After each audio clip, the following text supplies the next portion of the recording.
In this video, I'm going to teach you how to raise a bill in Xero. What we mean by raise a bill is when somebody sends you their invoice, how do you actually put that into Xero and get that to reflect in your bookkeeping? So let's dive in.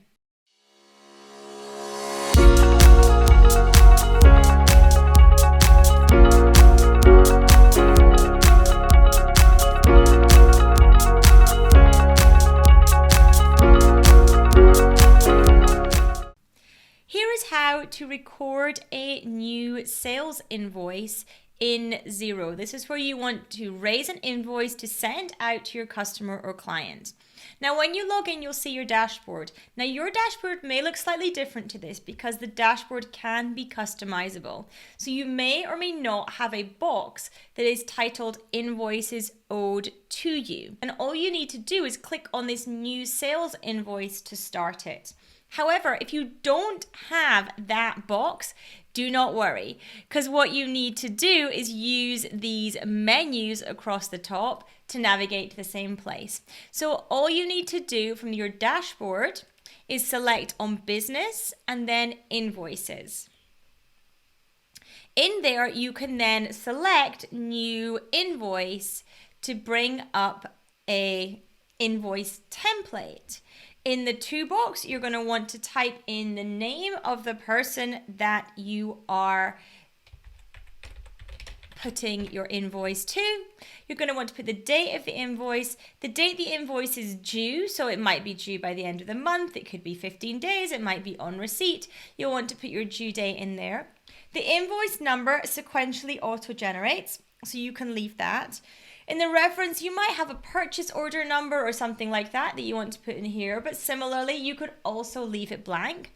And then in branding, you'll have potentially some various options.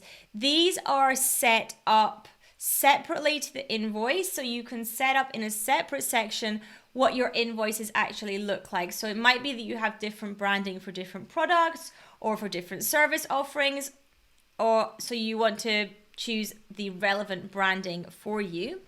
Then you may or may not have item types set up in your Xero account. If you're selling products, it's a good idea to have an item type in here. So let's say we select an item type, you can see it then becomes auto-populated.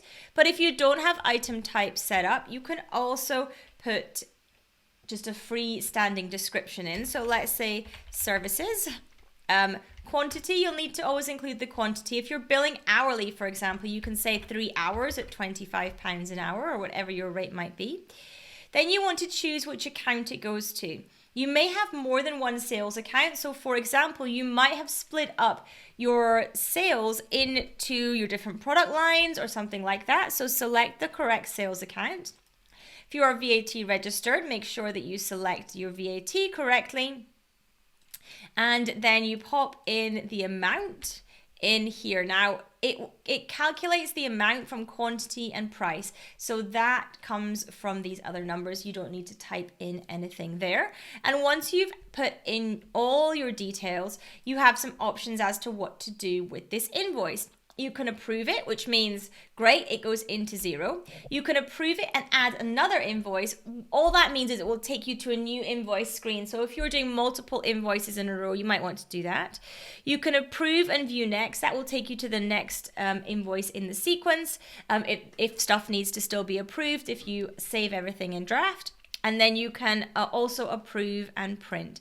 So if I hit approve on this invoice, that's it going into Xero. What you can do from here then is you can print your invoice as a PDF, you can email it and you'll get the email pop-up where you can fill in the details.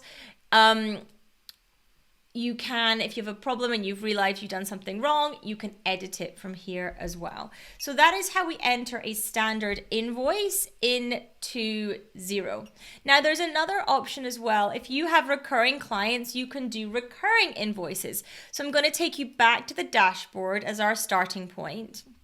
And if you have a recurring invoice, you're not going to want to click on this button. That takes you to the main invoicing. You're just going to want to click on business and invoices. And then you can see there's an arrow here beside new invoice. So you may want to set up a new repeating invoice.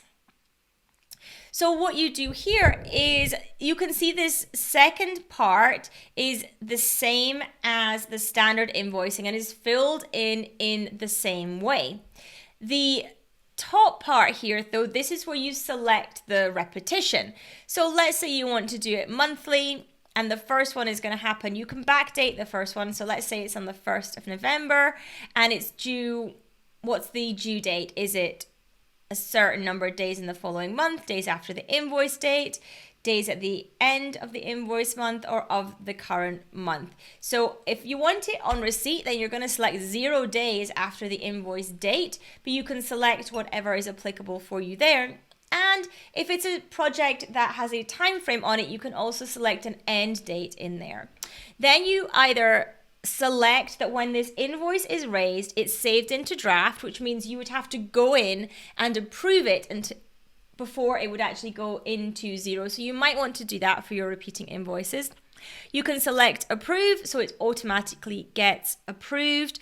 You don't need to do anything with it. Or you can select approve for sending, which means it will send to your customer or client as long as you have all the details in your customer record in Xero for it to do that. So you need to make sure you have the email address set up in there for that. And then you just hit save, and that will save your repeating invoice for you. So let me quickly fill in some details so that we can, so that I can show you how you would then get to that. So let's just put in here. I don't need a reference in here.